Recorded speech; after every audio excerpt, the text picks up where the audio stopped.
We've had a blast since we've been here, man. I tell you, we went out last night. I got so drunk. I woke up this morning and somebody had shit my pants.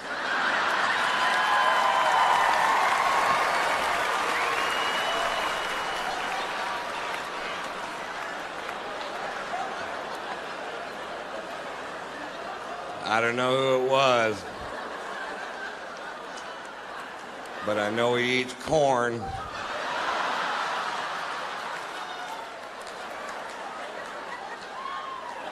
And cake. Corn cakes, I think is what it was. I just got back from Europe. I took my son, Tater Tot, to Europe. We were in Spain during the running of the bulls, but we didn't go to the event because we couldn't figure out why you would. The people that we know that live there were pitching this really hard, and they said that this event's been going on for over 500 years. And I'm like, what? Really? And they explained it to us. Apparently 540 years ago, a bunch of gay sailors in white suits with red scarves got all fucked up and turned loose the cattle and tried to, I'm paraphrasing.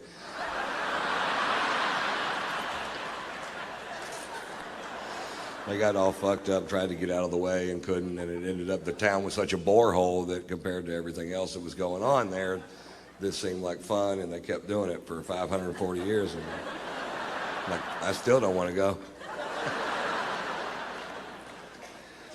And this year, 2 people died, and they said it was a huge tragedy, but I think before you call something a huge tragedy, I think you need to first determine exactly which 2 people died.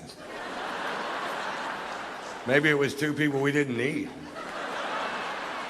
They weren't very bright, I can tell you that for sure.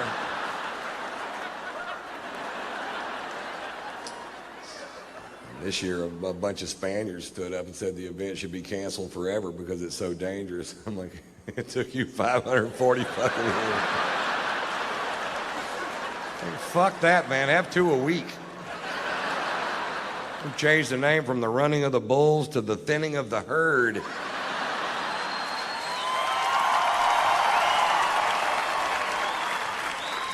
We'll have the final event at Talladega, call it the dodging of the NASCARs. You ready? Go. Vroom, pop. They're quick, aren't they? You might want to turn your wipers on, Dale.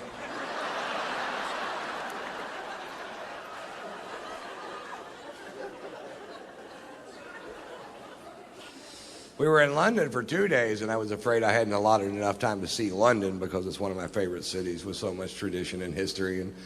And we were going to get a cabbie to take us around and show us the sights, and I thought I probably should have allotted more time. But if you get a cab driver in London that's a Scottish nationalist, which is somebody that believes that Scotland and England should have no ties whatsoever, they go home every night, watch Braveheart and beat off. Mel Gibson's hitting another guy.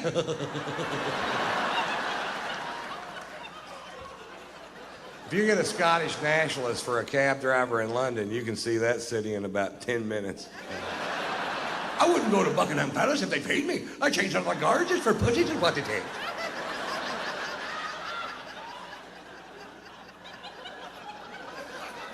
What? Are we going to see Big Ben? I told you to look to the left, you look to the right, I'm getting paid by the mile on the minute.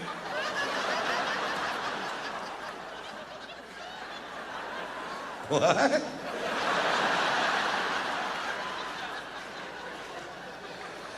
Whatever, dude. What's this building? It's your fucking hotel, get out. Well, what are we going to do with the other day and 3/4? Because the food's awful. It is awful, too. They took us to a place called the Fox and the Hound, and I'm pretty sure that's what we were eating. I don't know which one they were serving that night, but I can tell you this, it needed ketchup. And they didn't have any ketchup.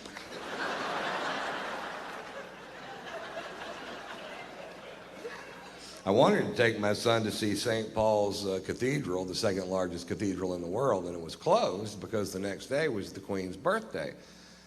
I'm like, well, this is a church. Jesus doesn't take a day off because this woman aged. What if this were the day I wanted to give my life to Christ? It wasn't. But what if it would have been?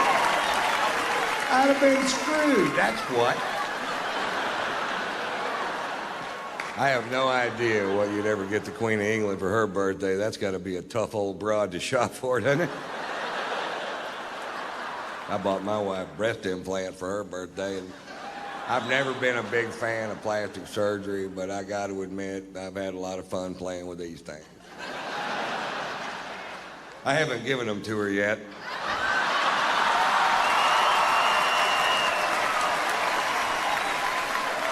I just keep them on my tour bus and just rub them in my face.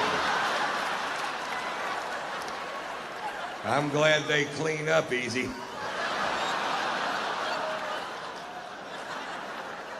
What? I'm just glad they're not made out of corduroy. That's all I'm saying. I'd have to have them Scotch guarded.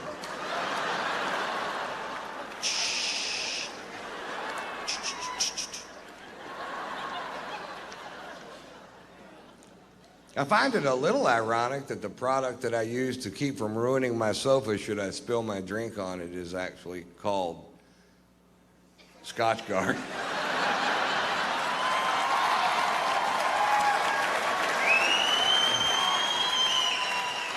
Sometimes things just work out perfect. Yeah, I'm looking for a product that'll protect my sofa should I spill my scotch on it. What do you have? We've got Scotch Guard.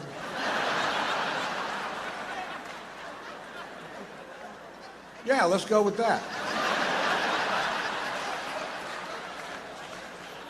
Do you have Vodka Guard? How about Sperm Guard?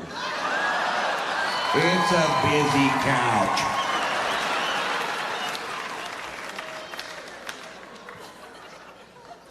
I found out when I got back from Europe that I was being sued by a paper plant. That's what the lawyers are for.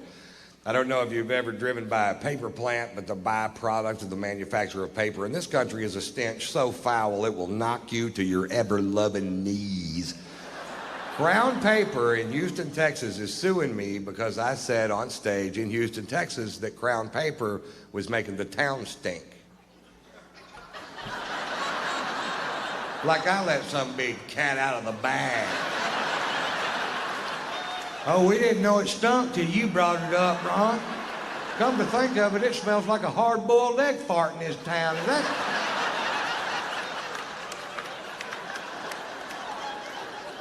that somehow your fault, Mr. White?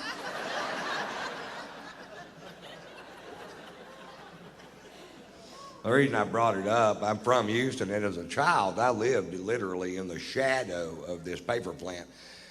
And as a child, I thought the whole world smelled like that. I didn't know. And the first time my family went on vacation to another city, I was amazed. I was like, what's that delicious smell? Oh, God, that smells like heaven and flowers mixed together. What is it? That's a sewer treatment facility. That's fetid shit. You should bottle that, send it to Houston. People can rub a little under their nose, walk right by that paper plant without throwing up their fucking lunch. And we found a new use for fetid shit. I think we all win.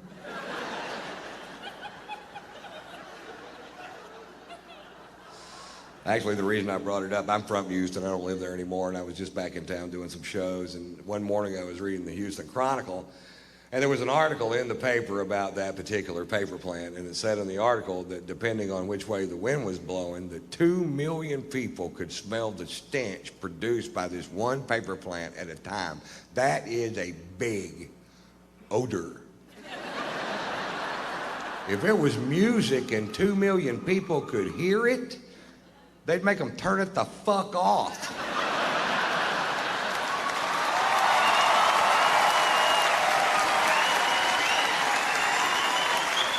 Because it's a smell, it's okay? No, it's not okay. Find a way to make paper that doesn't stink. It's not like you're trying to make catfish bait out of cabbage, goddammit. You're making paper out of wood. Paper doesn't stink, wood doesn't stink. You're doing something to make it stink. Fucking quit.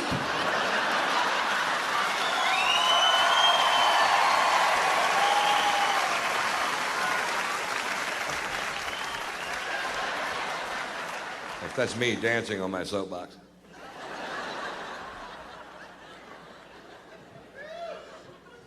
I love this country. I consider myself a patriot. I met my first wife during the Vietnam War. She was from this quaint little village outside of Phnom Penh. I can never pronounce that word. Vancouver.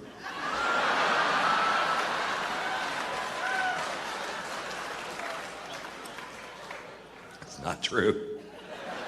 It's funny, but it isn't true. I love this country. But there are certain modes of transportation that have come along with. That moving sidewalk in the airport, you know, I could see if you get in the airport, get on the thing and it takes you right to the gate, then that's convenient, you know? But it's not, it's just in the middle of nowhere, one little section of the airport. Like a little ride in the middle of nowhere. What's that serving? What's that? I mean, it's fun because it's moving, so if you're moving while you're like the bionic woman, you're flying past people on the ground. The hard thing is adjusting to walking again once you get off. Trying to find your pace. What about those people who get on there and then they just stand on there? What's that about? Thank God they're on there. I don't know how they get anywhere.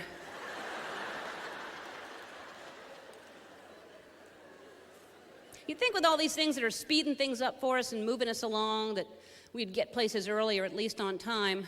You still have those people that are late all the time. You know, it's one thing if you're late once in a while, but these people that are consistently late, they always have the same excuse. Sorry, traffic. Really? How you think I got here? Helicoptered in? I allow for it. Then they get all defensive. Sorry. And when they say it like that, they don't mean it. Not when it goes up in the middle like that. Sorry, that's not sorry. That's like those people who say something, you know, like insulting, and then they end it with just kidding, like that erases it somehow. Hey, did you get a haircut? Hope you didn't pay for that thing. I'm just kidding. Well, then you don't know how to kid properly. Because we should both be laughing.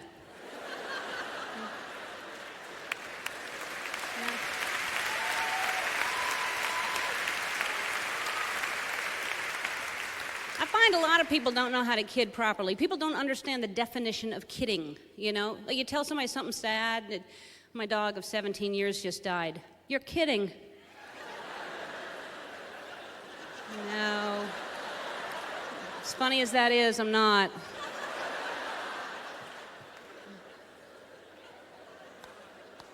People always say things they don't mean. You know, like people who say the worst thing. Oh, the paper cut, that's the worst thing. Is it? Really? Okay. What about pickle juice in your eye? That's pretty bad too, isn't it? You ever had pickle juice in your eye?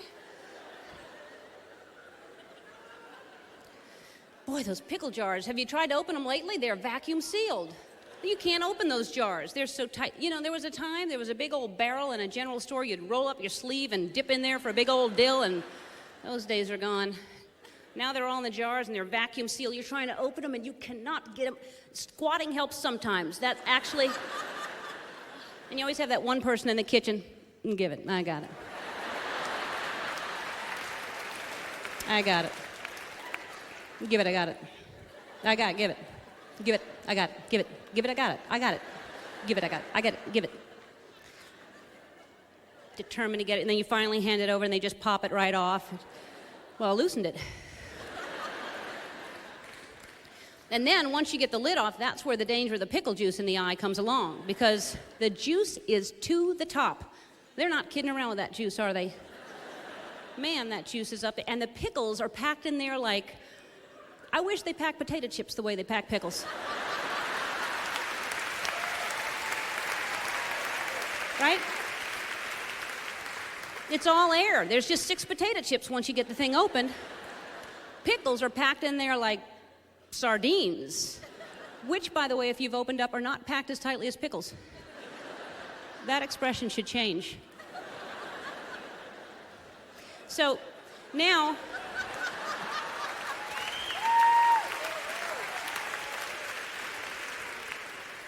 you got to get the pickle out of there, right? And they're packed in there like pickles.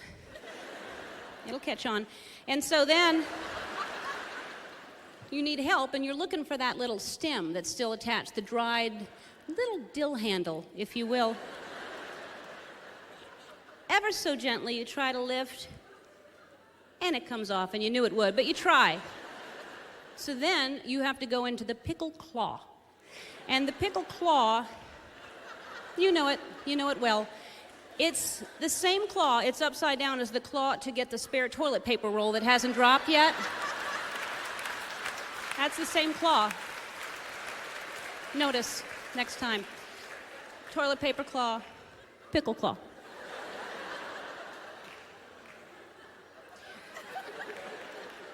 Then once you get the pickle out of there, there's pickle juice in your eye. And I'm not saying it's the worst thing, I'm just saying it's bad. The worst thing is trying to get into a brand new CD. Am I right? What has happened with the packaging of CDs? These are angry, angry people, these CD packagers. Open here, is that sarcasm? Are they mocking me? Open here. And it's sealed with plastic. I've never seen this. It's thick, thick government plastic. I think it's government. I've never seen it that thick before. Civilians can't buy it. And it's like, are they trying to keep it fresh? Why is it sealed in plastic? And then you can't get into it, so you're just slashing with scissors or a knife. That's how you have to get into anything now. Scissors, all the packaging now is like that. Have you tried to buy scissors? You need scissors to get into scissors. What if you're buying them for the first time? How are you supposed to get in there? Batteries are packaged like they never want you to get in there. Thick laminated plastic and thick cardboard and staples like from a staple gun. And what could happen to batteries? And then try to buy a light bulb. Thin, thin, thin cardboard.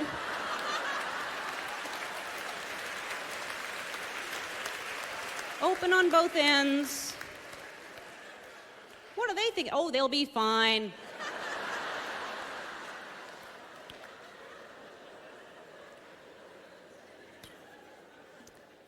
Everything's all different now. The packaging, the way you open things.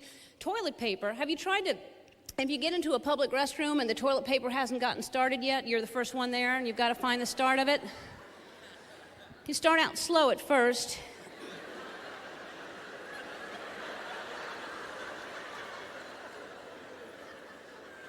Surely I've gone around once or twice. Then you go fast. Maybe the wind will open the flap. Maybe I'm going the wrong way, and you go back, then back to this way again, and then finally you find it, and it's glued down. They're gluing the first flap down. Why? So now you're trying to lift it, and only 1/4 of an inch comes unglued. The rest stays glued, so now you're pulling, and you've got a 5-foot-long 1/4 of an inch strip that you just keep pulling. And I don't want a streamer. I want toilet paper. This is no time to celebrate. Then you're trying to get it started, and there's a groove out of one side, and the whole rest of it is fully intact, so then you just shove your finger across, wasting most of the roll, trying to start it anew, which never goes evenly across. Then you just start clawing at it like a wild animal. Jesus, I just want toilet paper. God, I could just...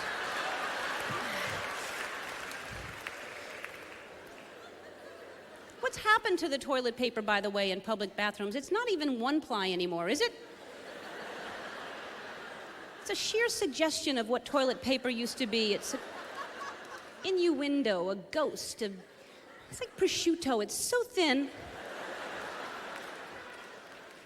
And then because it's so thin and it's on that huge cheese wheel size roll, it's like a spare tire roll of toilet paper. So the heaviness of the roll with the thinness of the paper, trying to move it alone is just please, if I could just have more than one.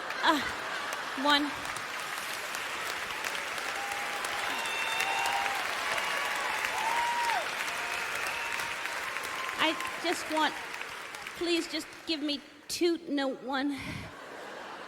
I just, one. 15 minutes later, you got 15 squares in your hand, which equal 1 ply. And then they're making things easier that don't need to be made easier. You know, these toilets that are flushing automatically now, which I'll decide when I'm done.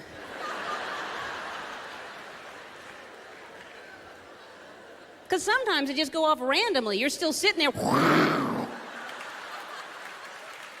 dare you?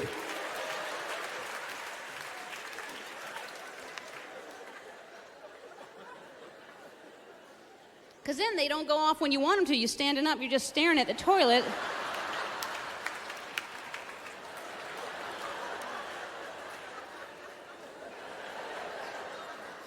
have to sit down and fake it out again.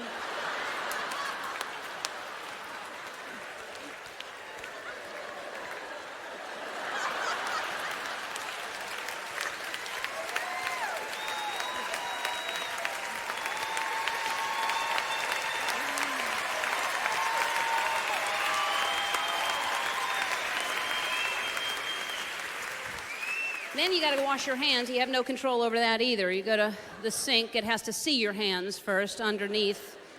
And then it decides how much water you need also. It gives you a certain portion. You don't know how much you're going to get, so you're like a little raccoon under there. Just...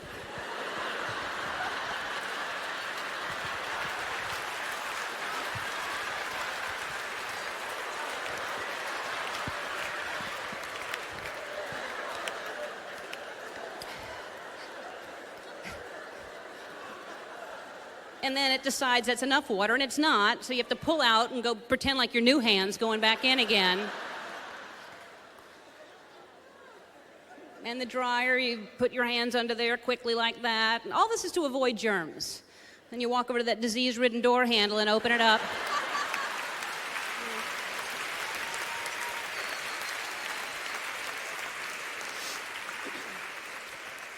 Back to that bowl of mixed nuts you're sharing at the bar.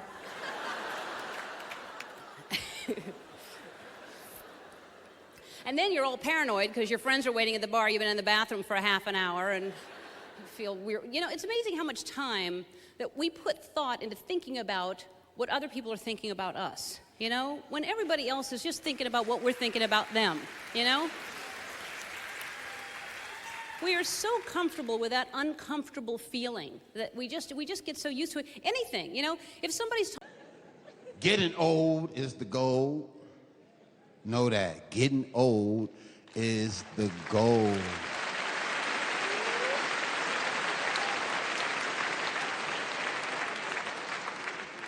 You want to be at a certain age in your life, man. You want to get there and shit. You're 40, upper 40s and 50s and shit. You want to be there. Like, it's a sexy place to be, goddammit. I promise you that, boy. For real. There's a I don't give a fuckness that just drench your mind, body, and soul unlike you ever been before. There's a selfishness, too, that you love and embrace, goddammit. You don't care about shit. Not even your kids. You're like, I did the best I can do. Y'all get the fuck on.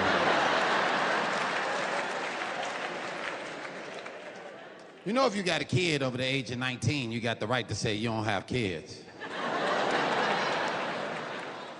Yeah. Next time you go out, ladies, and the motherfucker be like, well, how many kids you got? Be like, none. What we drinking?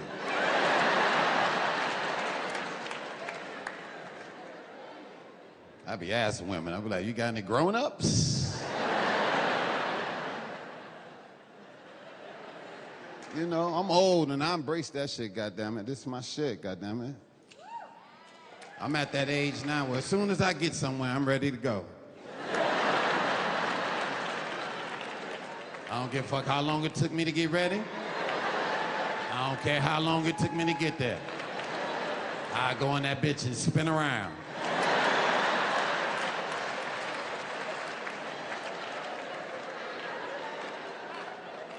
All right.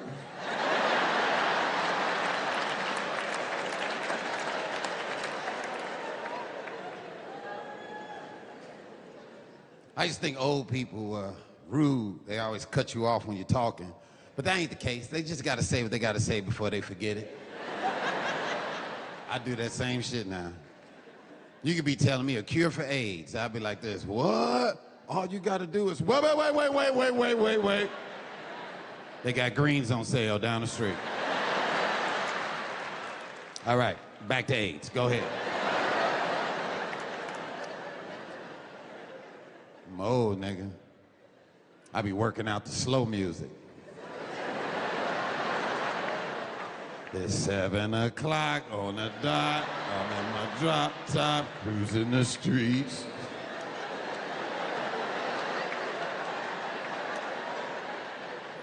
Pretty little. Fuck all that fast shit. It's about to burn, nigga. The slow burn.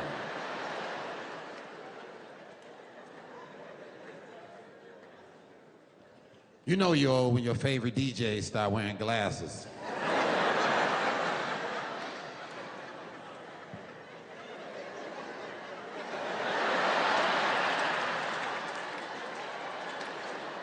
Like, look at Kid Capri blind ass up there.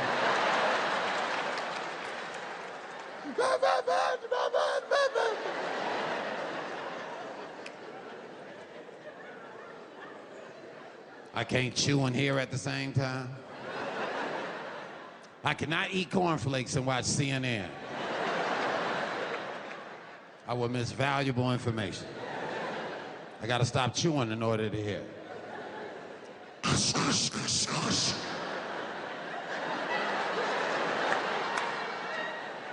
Who got murdered? What the fuck they talking about? My vintage bitch be sitting there eating oatmeal.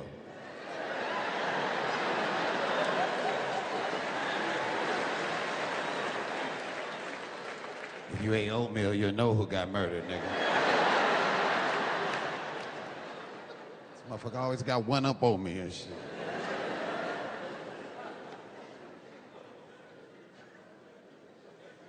I can't fuck on a full stomach. Too old for that shit. I ain't doing that shit no more. We gonna fuck before we eat. I'ma feed you. You just gotta trust me. If you want me to sign something, I'll sign something. But we fucking first. Sick of going to eat, coming back trying to fuck all bloated and shit.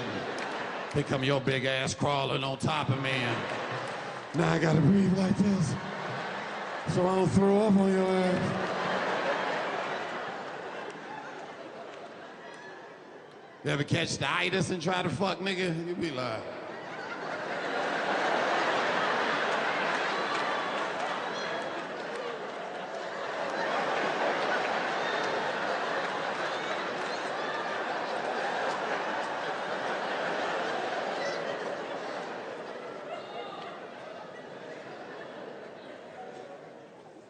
Too old to fuck with squirters. You can handle this grown talk we doing. I don't fuck with that squirt shit. That shit is silly. That's some young man shit. That's silly. That squirt shit is silly.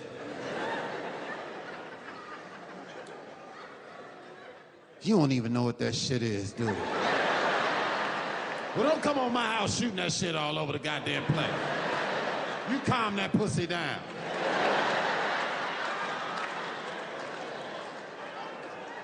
That pussy don't know how to act. You and that pussy get the fuck out my house. Fucking my sheets up and shit. You know how long it take a nigga my age to change sheets? I gotta put this corn on and come around here. Put this corn on, then that corn will pop off and I gotta come back over. Lay on the bed and hold this part with my foot and put this here. Then I realized I put the short side on the long side of the bed. Now I gotta lift all that shit up with the pillows on and turn it around. Bitch, you squirt my bed, I'll sling your ass smooth out my window.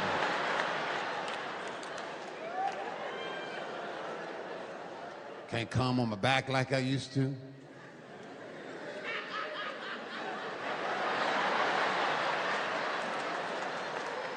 So many testimonial cries in here tonight.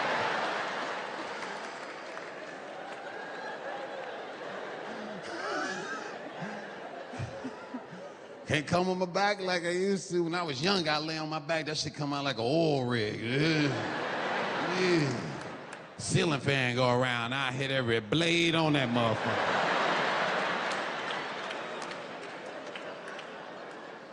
Not no more. Now my shit is more like a fondue machine.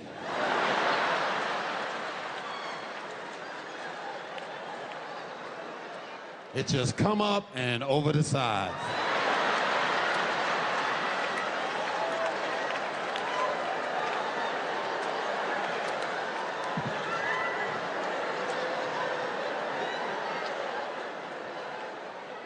It ain't just me, it's some fondue niggas out here.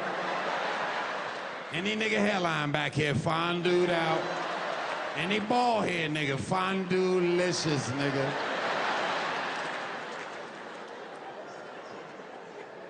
Women, you seen the progression of that shit from you when you was younger to now? Back in the day, you used to have to run and catch that nut, didn't you? Be like...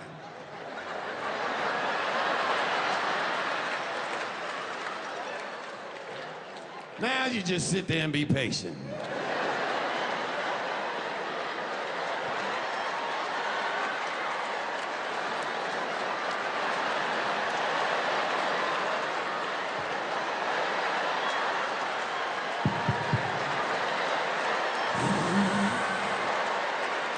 Yo, Brooklyn, I'm Deon Cole.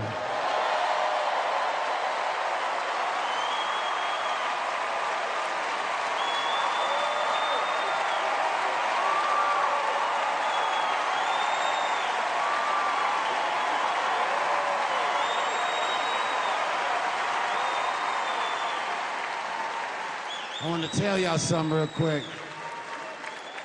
When y'all come to these comedy shows and specials and shit like that, man, do me a favor, yo.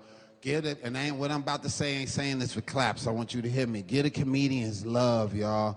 Because I'm going to let you know something. Comedians be some hurt motherfuckers, man. We got to put away everything that's bothering us in order to come make y'all happy. And we not complaining. It's part of the job. A boxer get hit, so that's just the job and shit. But you never understand what the comic is going through. He has to constantly be doing this shit and being happy around everybody when his whole fucking world is caving the fuck in. And y'all don't know that. There's a lot of hurt motherfucking comics out there. Me personally, I'm coming out here doing this special and shit, but this past year was hard for me, y'all.